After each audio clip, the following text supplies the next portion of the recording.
गुरुबिक्स में आपका स्वागत है। आइए इस वीडियो में हम shortest distance between two skew lines पढ़ें। तो मान लीजिए हमारे पास दो लाइंस हैं, लाइन L1 और लाइन L2। इन दोनों लाइंस को हमने वेक्टर फॉर्म में ऐसे लिखा है, vector R is equals to A1 plus lambda B1। ये लाइन L1 की इक्वेशन है। सिमिलरली जो लाइन L2 की इक्वेशन है इन वेक्टर फॉर्म, वो है vector R is equals to vector A2 plus lambda B2। तो आप इन इक्वेशन से देख सकते हैं कि जो लाइन L1 है वो एक पॉइंट A से पास कर रहा है जिसका कि पोजीशन वेक्टर क्या है, A1। सिमिलरली जो लाइन L2 है वो एक पॉइंट B से पास कर रहा है जिसका कि पोजीशन वेक्टर क्या है, A2।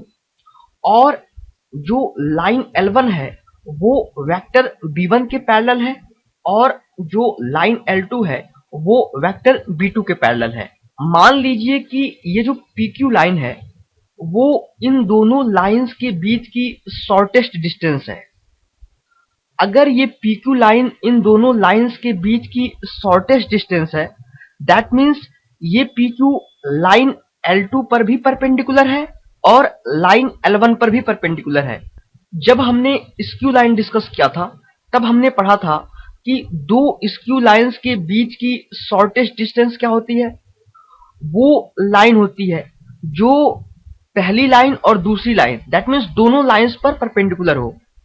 तो हमने मान लिया कि जो लाइन PQ है वो लाइन L1 और लाइन L2 दोनों पर परपेंडिकुलर है। तो हमारी जो PQ हो गई वो शॉर्टेस्ट डिस्टेंस है। अगर PQ लाइन L1 पर परपेंडिकुलर है, that means PQ vector B1 पर भी परपेंडिकुलर होगा, क्योंकि जो वेक्टर B1 है वो लाइन L1 के पैरेलल है। तो अगर PQ लाइन L1 पर परपेंडिकुलर है, दैट मीन्स वो वेक्टर B1 पर भी परपेंडिकुलर है।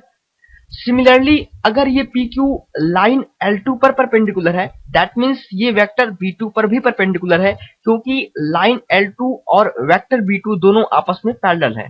दैट मीन्स हम क्या कह सकते हैं, हम ये कह सकते हैं कि ये जो लाइन PQ है वो वेक्टर B1 और वेक्टर B2 दोनों पर परपेंडिकुलर है। So we can say that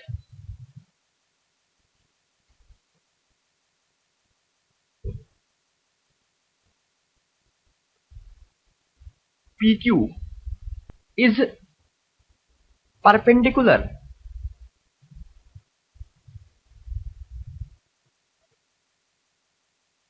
to both vector B1 and B2।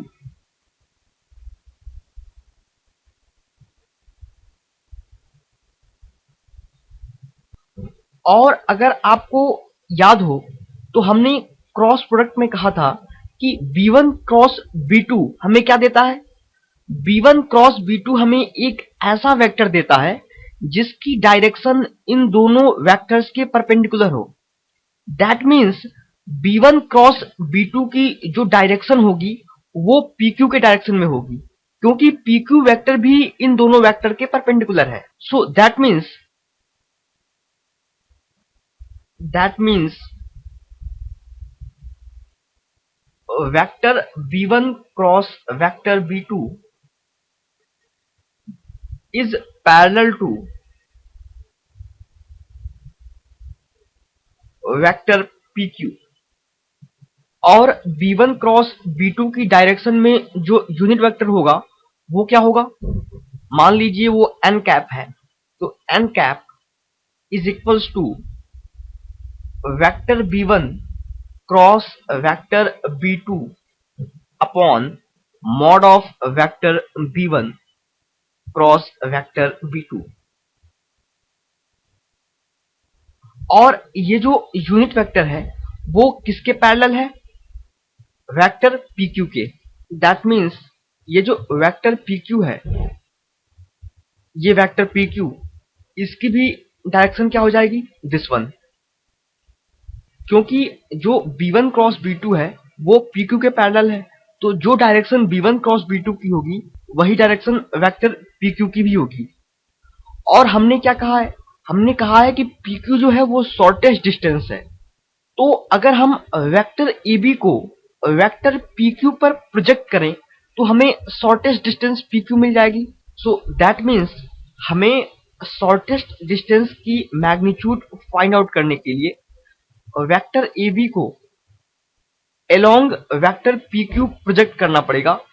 हम कोई भी वेक्टर चूज कर सकते हैं, पर चूंकि हम वेक्टर A और वेक्टर B का पोजीशन वेक्टर जानते हैं जो कि A1 और A2 हैं, तो हम इजीली जो डिस्टेंस है वो नोन फैक्टर के टर्म्स में जान सकते हैं। फ्रॉम दिस फिगर, इस फिगर से हमें क्या मिला, that PQ is equals to projection of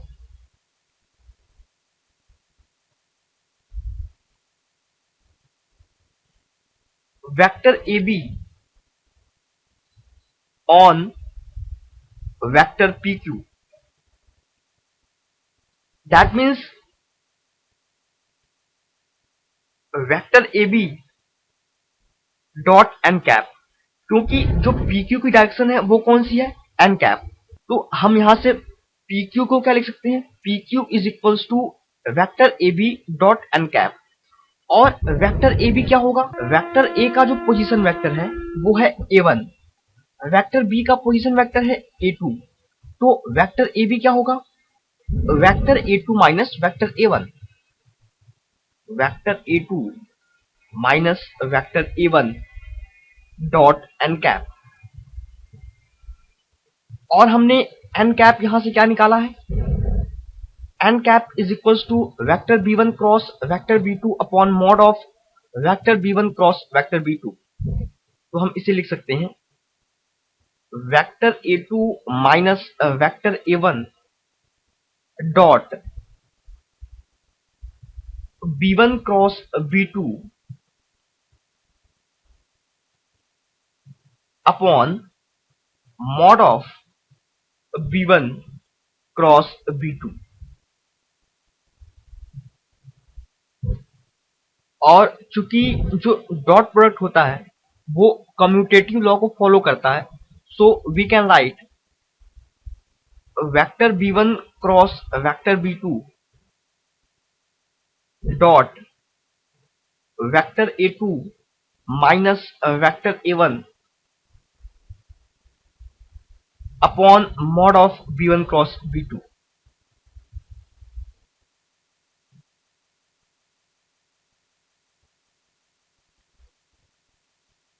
और चूंकि हमें शॉर्टेस्ट डिस्टेंस का मैग्नीट्यूड लेना है, तो इसलिए हम PQ को क्या लिख सकते हैं, PQ is equals to mod of B1 cross B2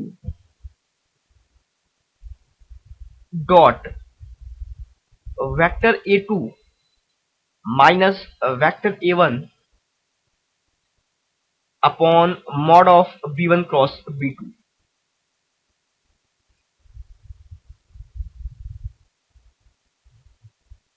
तो ये जो डिस्टेंस PQ मिल गया वो हमें shortest distance between two skew lines है। और स्क्यू लाइंस कैसी लाइंस होती हैं, जो आपस में न तो पैरेलल हो और न ही इंटरसेक्टिंग हो। अगर हम इसका स्पेशल केस लें, मान लीजिए कि ये दोनों लाइन इंटरसेक्ट कर रही हैं, तो क्या होगा, दैट मीन्स उनकी जो शॉर्टेस्ट डिस्टेंस है वो क्या होगी, 0। और जो PQ है उसका मैग्नीट्यूड भी क्या होगा, 0, क्योंकि PQ शॉर्टेस्ट डिस्टेंस है। और ये मैग्नीट्यूड 0 कब हो सकता है, जब mod of B1 cross B2 dot vector A2 minus vector A1 0 हो। So if the line vector R is equals to A1 plus lambda B1 and vector R is equals to A2 plus mu B2 intersects,